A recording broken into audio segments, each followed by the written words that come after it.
Now we're going to examine unusual, or sometimes ignored, intermolecular forces that are very important in biological systems. First, we have the pi-pi interaction, which is a London force between the surfaces of nonpolar pi bonds, like carbon-carbon double bonds. It's most important if you're talking about a benzene ring, so that's where we're going to focus. Pi-pi interactions are also directional. Our strongest pi-pi interaction is the pi-pi stacking interaction, where the benzene rings are parallel to each other, and that gives you the maximum overlap.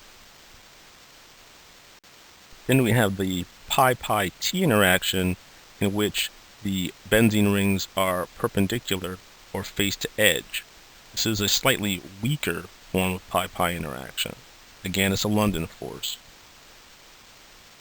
Polar pi bonds that are part of rings that have benzene-like resonance can also have pi-pi interactions, as we'll see in a moment. Here is a rotating structure of the double helix of DNA, the blueprint for all life on Earth. We're going to look at the types of attractive forces that allow these two strands to wrap around each other and form the double helix.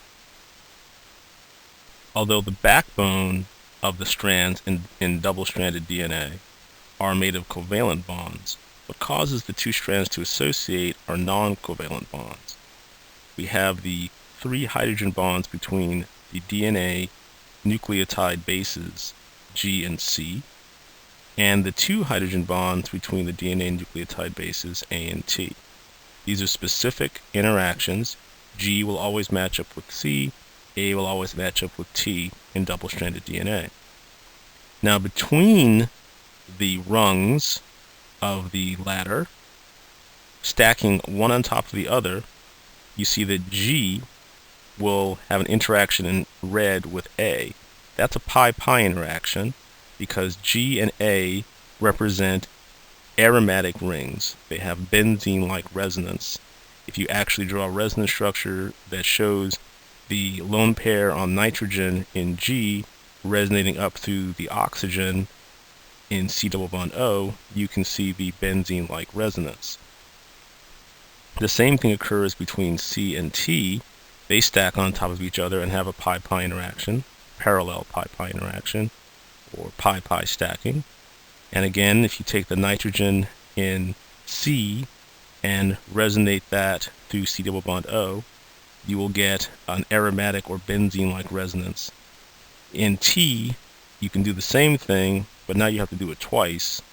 The lone pair on the nitrogen next to C double bond O has to resonate to form a double bond, and the other nitrogen has to do the same thing to the carbonyls at the bottom left, and that will form another aromatic benzene-like resonance. So that would explain why you have pi-pi interaction between C and T. Being aromatic makes a molecule so stable that charge separation, even double charge separation as we see in T, doesn't matter. It still wants to be aromatic.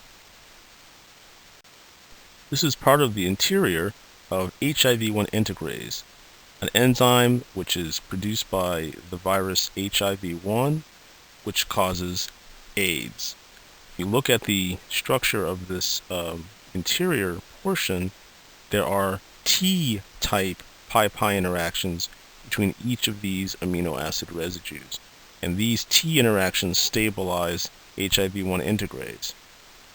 It's possible that disrupting these T-type pi-pi interactions could lead to the failure of the enzyme to function and thus act as a treatment for HIV infections. Cation-pi interactions are impressively strong. They're up to 10 times stronger than a typical hydrogen bond, which makes them about half the strength of a normal covalent bond. And they're also up to 100 times stronger than the pi-pi interactions that we just studied. There are hundreds of examples of cation-pi interactions in biology, and here's one. The neurotransmitter acetylcholine, which is responsible for nerve conduction in the brain and in muscles, is able to bind to its receptor through a cation-pi interaction. that you can see between the tryptophan residue, part of the receptor's protein structure, and the positively charged nitrogen in acetylcholine.